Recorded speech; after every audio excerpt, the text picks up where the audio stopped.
Well, hello everybody, hope you're all doing fantastically well. It's Connor, we're back here with some more news prior to the debrief tonight. We've just recorded a really interesting across the pond which really circulates around the Red Bull ownership, and I know a lot of you guys want that in detail. We're going to speak on it a little bit tonight, but if you want the full 45-minute breakdown of exactly what Leeds can expect from Red Bull, we try do it, myself and Gabe, and it's well worth it, everybody. We go a little bit outside of football and try to give you guys a little bit of positive reinforcement when it comes to the new ownership, which I think is duly needed. But we're going to be back with the debrief tonight, but just a little bit of a snippet update, which I want to be doing through this transfer window. I don't just want it to be morning and evening. I want it to be through the day as well if I can, and if something else comes up. So we've got a little bit of news when it comes to Marc Roca. It looks like his loan has been secured back to Real Betis. Betis were waiting to see what happened to Leeds United in terms of their promotion, or if we were going to remain in the league, obviously the Championship.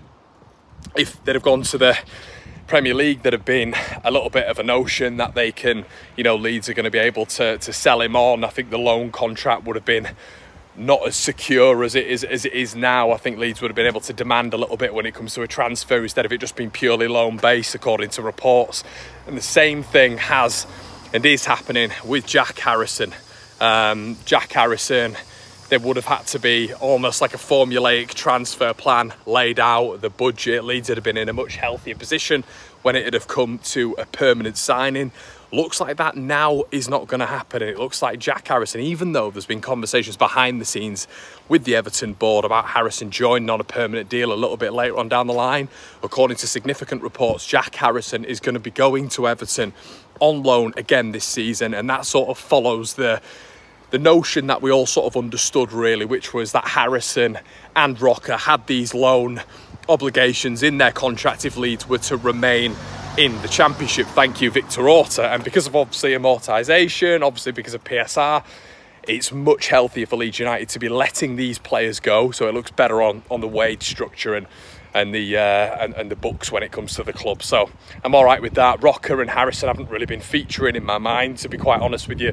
We heard what Verba said the other day in terms of he's waiting to hear what happens with Leeds United and Borussia Mönchengladbach, but he's insinuated multiple times that he wants to join the German club. And yep, it'd be great for Leeds to have him back as almost a left-centred centre-back, but I don't really know what would happen to Pascal Struijk then. You know, would we be looking at a Pascal or Max Verba, because Verba does primarily like playing on the left. We know Struijk is very, very weak on the right, and Verba's not great on the right either. So I think when you look at it like that, it's likely going to be, you know, a left-footed centre-back here and a left-footed centre-back there as I get drowned by the weather, and not ideal. But yeah, so I think that's definitely something to take into consideration, everybody, regarding Leeds United, and you know what we can look at going forward, I should say. So Max Verba's going to be going. Listen, the two that we've spoken about are going to be going as well. They've pretty much signed, sealed and delivered. Roca has actually bought a house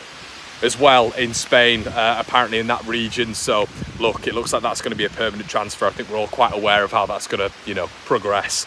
Okay, more news. Newcastle United, according to significant reports this morning and throughout the day, have become front runners for Crysensio Summerville. It looks like the North East club are going to be ploughing a lot of money into their negotiations this summer, which is going to be interesting because Newcastle obviously have that sort of availability now with how much they didn't spend in the sort of last 18 months when it comes to what they've been able to spend.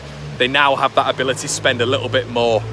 I think that the biggest negotiation has been Tonali, obviously. I think that's been in instalments as well, according to Northeastern Press. It's not just been an all upfront sum when you look at the Chronicle. So apparently they're going to be looking at Crysensio Summerville as one of their main targets, which is going to be fascinating to see. You know, are they going to be the club? Are they going to be the club that is going to take this man off our hands? I mean, if that is to become an eventuality, how do you feel about that? You know, is that going to... I've mentioned several times that if we can open up almost like a negotiation pool with one of these Premier League clubs and we can get something else back. I mean, there's a lot of people who've spoken about Marius Wolf. If we're to do negotiations with Dortmund over Archie Gray, over over Jorginho Rutter. Can Marius Wolf come our way? But I think a lot of that was based on Leeds getting back to the Premier League, to be honest with you. Marius Wolf, who's played a decent portion of Dortmund games this season, but yet, according to some Leeds fans, he's not good enough for us, even though we're in the Championship. 28 years of age, and yeah, he's played Champions League this season, but according to some Leeds fans, look, as I keep saying on this channel, we try harness every single opinion, which is within reason, but I'm not sure that is within reason, to be quite honest with you. But as I said, it's going to be fascinating to see what happens. Crysensio Summerville, would Newcastle be a good move for him? Well, for me, I think I'd understand why it would be a good move for him. Obviously, you know, there's potential for European football a little bit later on down the line. He's seen it this season when it's come to European football as well. I wouldn't see it as a bad move for Summerville. Can they line up the cash that Leeds United would be wanting for him? You'd expect so. Obviously, being a state-run club, Newcastle. I mean, it could be worse, Leeds United fans. That could be the predicament we're in, but maybe some Leeds fans would prefer that. Who knows? It's very confusing. Gambling ownership, you know, gambling sponsors, I should say, state ownerships seems to get you within that remit of being able to properly compete with the amount of commercial revenue you get.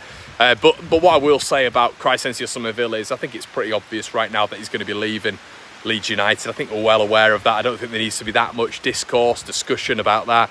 But it's going to be really interesting to see what happens and how quickly he moves on. As I've mentioned previously, talks in the Newcastle board, apparently, according to a few sources on the northeast, are rife when it comes to Crysensio Summerville. They love him. They're also big lovers, apparently, of Jorginho Rutter. And as I keep saying on these streams, we've just got to be willing to understand that if these clubs put in the dollar, if they put in the cash, you know, do Leeds United have the ability to replace these players? And I think we do. I think the scouting network's there. I think when you look at the Championship availability of so many players and so many sort of streams of getting this right for LUFC, I'm really confident. And we mentioned the stream earlier on about Gruev, and that being an option, him leaving. We've mentioned several players, and a lot of you guys did in the streams as well, of Leeds replacing him. There's so much out there for Leeds United to do when it comes to business. And I think when you get further forward in the football pitch, it's always going to be more difficult because offensive players are more money. But when we've spoken about, you know, Gilchrist as a right-back option, Ben Johnson as another right-back option, you've got Ben Sheaf, you've got Eccles, you've got Tyler Morton, you've got Ekwar at Sunderland, you've got Hayden Hackney. There is so many quality options who, yeah, might be available for you know, a little bit more of a premium fee than we want because they're young and they've got potential. But ultimately, if we're able to get really good fees for some of our youngsters, and that, as the 49ers have said, the Red Bull sponsorship is going to be plummeted into player signatures, essentially, which I think is massively, massively positive. So guys, I'm going to leave it there. We are going to be back this evening with the debrief. I hope you're enjoying these updates as we're going to consistently do through this transfer window as much as I can. Let me know what you think in the comment sections below, to Rocker, to Harrison, and of course to Crysensio Summerville. Guys, it's been an absolute pleasure. Make sure you like, comment, and subscribe. We'll see you in a bit.